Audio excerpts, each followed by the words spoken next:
जी नाज़रीन, welcome back. एक दफा फिर आपको खुशामदीद कहते हैं मेडिकैम खेलो Pakistan HBL PSL 10 powered by me body spray and the awkward school. इसके साथ मैं हूं आपका मेजबान डॉक्टर बुलंद इकबाल। मेरे साथ मौजूद है मेरी साथी मेजबान नसीम हमीद, और हमारे साथ मौजूद है खालिद लतीफ़ साहब, नवीज़ अमीर साहब और आसिम खान अमरोवी साहब।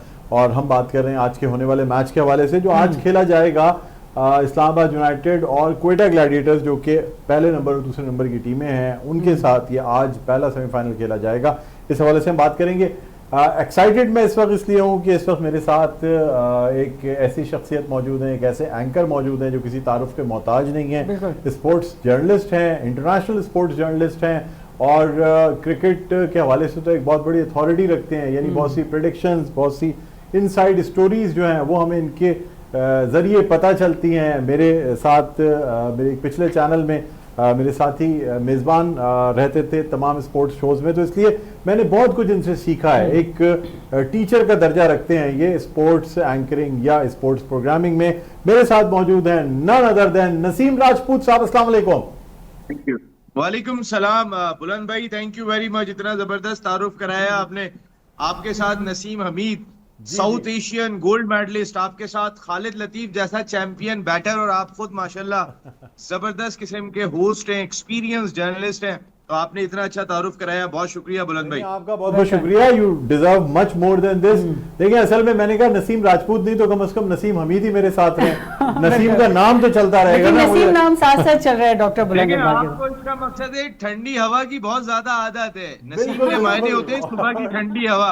ठंडी हवा खत्म नहीं हो रही बुलंद भाई। नहीं माशाल्लाह, मैं हमेशा किसी न किसी को होस्ट के साथ रहता हूँ, जिसकी वजह से प्रोग्राम में एक ग्लैमर भी रहता है, और बहुत से देखने वाले जो है ना उनको भी जरा ये रहता है, वो कहते हैं यार सिर्फ एक चेहरा देखना अच्छा नहीं लगता, कोई अच्छा चेहरा भी साथ होना चाहिए डॉक्टर साहब के। इसलिए मैं हमेशा कोई ना कोई को होस्ट मेरे साथ जरूर होती है। यही कहना चाह रहे थे मेरे ख्याल में। आपकी बात पूरी कह दी है डॉक्टर साहब। अच्छा नसीम भाई, हमारे साथ ये तमाम हमारे पैनलिस्ट भी मौजूद हैं। बड़ा अहम मैच आज आपसे कुछ देर में होने जा रहा है, जो कि इस्लामाबाद यूनाइटेड और क्वेटा ग्लैडिएटर्स के दरमियान है।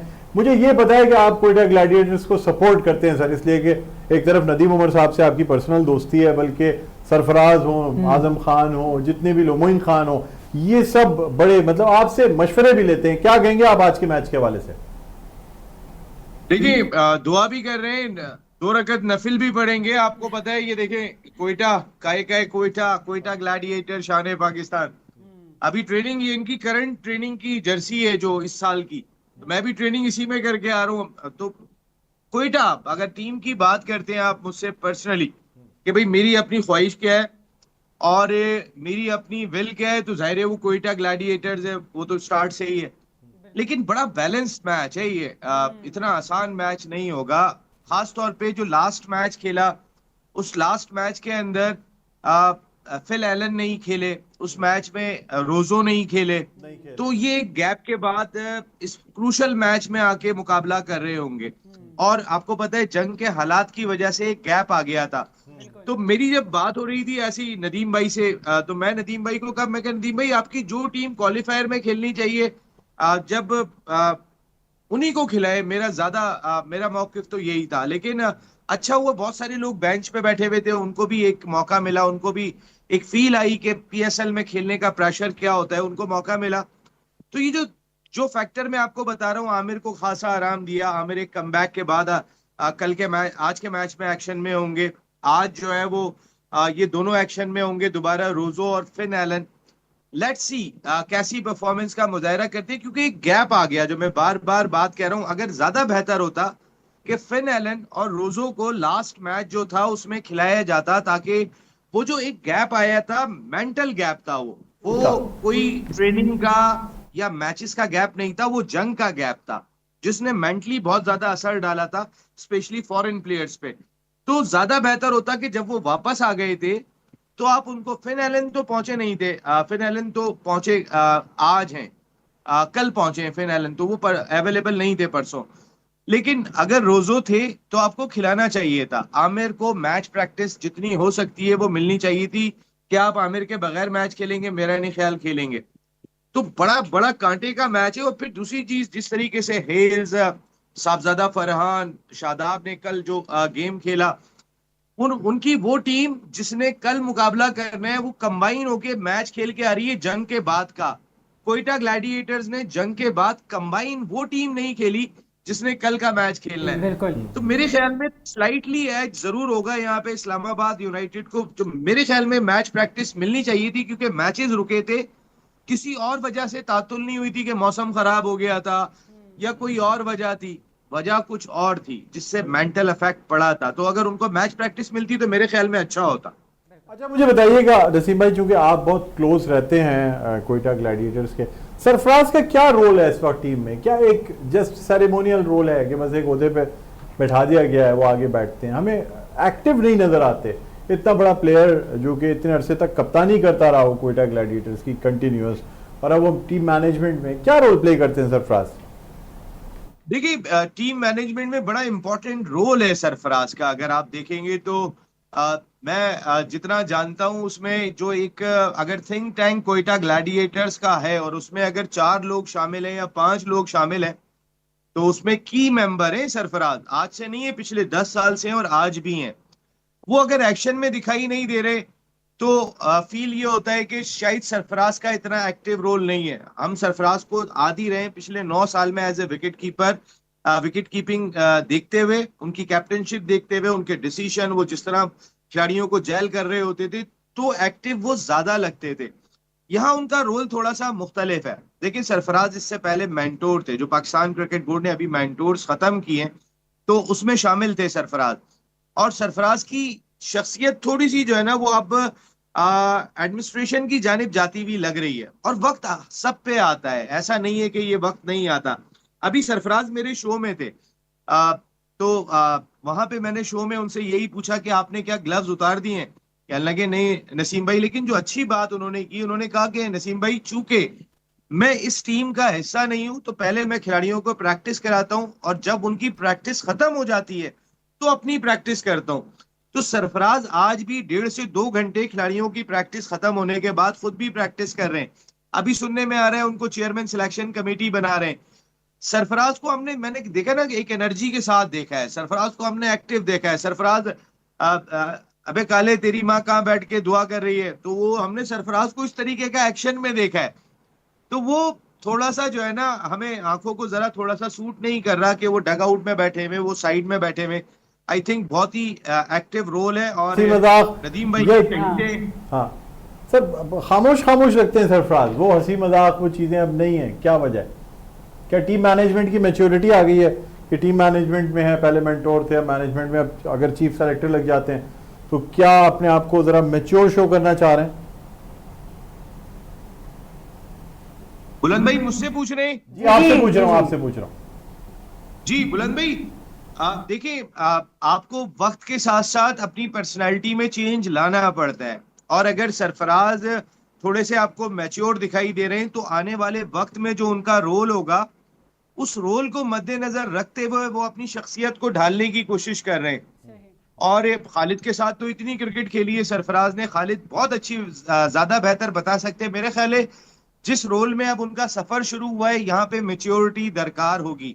यहाँ पर जो है वो काम एंड कूलनेस आपको चाहिए होगी, क्योंकि डिसीजन सुनना, डिसीजन लेना, ये सारी चीजें जो है वो आपकी मैनेजमेंट का हिस्सा होती हैं और उसी को लेके आपको चलना पड़ता है। तो ये तो बिल्कुल ही मैं एग्री नहीं करूंगा। सरफराज, आजम खान, नदीम, मोइन खान, नबील और नदीम उमर भाई, ये 5 आदमी है जो डिसीजन लेते हैं। जरूरत पड़ती है तो सर विविन रिचर्ड से ये लोग जो है वो मुशावरत कर लेते हैं, वरना मेन डिसीजन होल्डर ये 5 लोग हैं। थिंक टैंक इन्हीं के गिर्द घूमता है और यही फैसला करते हैं कौन सी 11 रुकनी टीम खेलेगी और कौन सी नहीं खेलेगी। और सबको इक्वली मेरे ख्याल है कि हैसियत और इज्जत भी हासिल है। तो सरफराज अगर बदल रहे तो गलत नहीं कर रहे बुलंद भाई, ये उनके लिए बेहतर है। नसीम भाई, जिस तरीके से आपने देखा है कि आपने तो बहुत बेहतर तरीके से पूरा सिनेरियो बता दिया है कि कोयटा की टीम किस तरह से बैलेंस्ड है, क्या परफॉर्मेंस है, कौन किस तरीके से प्लानिंग कर रहा है। लेकिन आज के मैच के हवाले से अगर हम देखें तो जो आप गैप की बात कर रहे हैं ना, तो उसमें इस्लामाबाद ने तो प्रूव कर दिया कि उनको जो गैप मिला था उन्होंने बेहतर परफॉर्मेंस दी है। आज कोयटा की परफॉर्मेंस पे क्या बात करेंगे कि वो बैटिंग के लिहाज से बहुत बेहतर तरीके से बैटिंग लाइन दिखाएंगे या बॉलिंग में भी कुछ उनका बेहतर कारनामा होगा? नसीम देखिए, सबसे पहली चीज ये कि अब मैचेस पिंडी से दोबारा लाहौर आ गए शिफ्ट हो गए जी। और खिलाड़ियों को एक चेंज जरूर यहाँ पर मिलेगा पिच की सूरत में, ग्राउंड की सूरत में। पिंडी का ग्राउंड का एक आध एंड खासा छोटा है जहाँ बैट्समैन चांस ले लेता है। बिल्कुल। यहाँ पे जरा देखभाल के आपको हिटिंग भी करनी पड़ेगी। अच्छा, यहाँ पर अब तक हमने देखा थोड़ा सा पेसर्स ने डोमिनेट किया है इस जगह पे, मोस्टली हमने देखा है। अगर मैं पेसर्स की बात करता हूं तो मुझे थोड़ा सा स्लाइटली एज दिखाई देता है कोयटा ग्लैडिएटर्स के पास। हालांकि उनके सारे अपने ऑप्शन है, लेकिन वो ऑप्शन अच्छी बॉलिंग कर रहे हैं। वसीम जूनियर के आने के बाद खासकर उनकी डेथ ओवर की बॉलिंग खासी अच्छी हुई है। उनके चेंज ऑफ पेस ने बड़ा फर्क डाला है। खुर्रम शहजाद रैपिडली इंप्रूव कर रहे हैं। वो एक ऐसा अनसंग स्टार है कि जिसको कोई बहुत ज्यादा डिस्कस नहीं करता, लेकिन उसने बहुत अच्छी बॉलिंग की है और कोयटा ग्लैडिएटर्स की फतुहात में उसका बड़ा रोल है। आमिर के आने के बाद एक्सपीरियंस बॉलिंग लाइनअप में आ जाएगा। फहीम अशरफ अब 14 विकेटें ले चुके हैं। शुरू में जितने एक्सपेंसिव थे तो वो भी अब मीडियम पेस बॉलिंग की सूरत में दिखाई देंगे। ये शोबा इनका स्ट्रांग है। स्पिन डिपार्टमेंट में देखना ये होगा कि अबरार के साथ क्या ये उस्मान के साथ भी जाएंगे, क्योंकि उस्मान को जितने मैचेस मिले उन्होंने अच्छा परफॉर्म किया है। लेकिन अगर उस्मान को खिलाते हैं तो फिर ये आमिर को किस जगह पे एडजस्ट करेंगे, ये एक बहुत बड़ा क्वेश्चन मार्क है। दूसरी कि ख्वाजा नाफे ने बहुत अच्छी बैटिंग की पिछले मैच में, 50 रन को 25-26 गेंदों पे स्कोर किए, लेकिन फिन एलन उनकी जगह लेंगे। इसी तरीके से आप नीचे आ जाते हैं तो चंदीमल चूंकि विकेट कीपिंग कर रहे हैं तो शायद चंदीमल को तो ये कंटिन्यू करेंगे, लेकिन फर्नांडो की मुझे नहीं लगता कि जगह बनेगी और उस जगह को राइली रोजोपुर करेंगे। देखिए, जो सबसे एक खास चीजें, दो चीजें मैं कोयटा ग्लैडिएटर्स की कहता हूं कि जो उस वक्त उनके हक में बहुत अच्छी जा रही हैं। एक, वसीम जूनियर ने जितना स्ट्रॉन्ग कमबैक करके इनकी बॉलिंग डिपार्टमेंट को अच्छा किया, और दूसरा हसन नवाज। हसन नवाज ने 4 और 5 नंबर पे जाके खुद को ओपनर से ज्यादा बेहतर और रिलायबल प्लेयर साबित किया है, और कि जिसके ऊपर आप रिलाय कर सकते हैं। भाई, जब उन्होंने 100 किया था न्यूजीलैंड में नसीम हमीद, आप यकीन माने मैं इतना खिलाफ था कि भाई खुदा के वास्ते ना खिलाना, ये कुदरती तौर पे हो गया, कोई माँ बाप की दुआओं से हो गया, इधर मारे उधर मारे, जिधर मार रहे थे उधर नहीं जा रहा था। लेकिन अब वो जिधर मार रहे हैं उधर जा रहा है। तो ये जो रैपिडली इंप्रूविंग दिखाई दी है, ये दो बहुत ही इंपॉर्टेंट साइन है कोयटा ग्लैडिएटर्स के। और मेरे ख्याल है सऊद शकील पे इस वक्त बहुत कुछ ड्यू है। सऊद शकील से टॉप ऑर्डर के ऊपर एक अच्छी बड़ी इनिंग दरकार है, जो उन्हें खेलनी पड़ेगी। चंदीमल का इजाफा इनकी बैटिंग को स्टेबिलिटी दे रहा है, क्योंकि वो बारी को लेके चलने वाला प्लेयर भी है।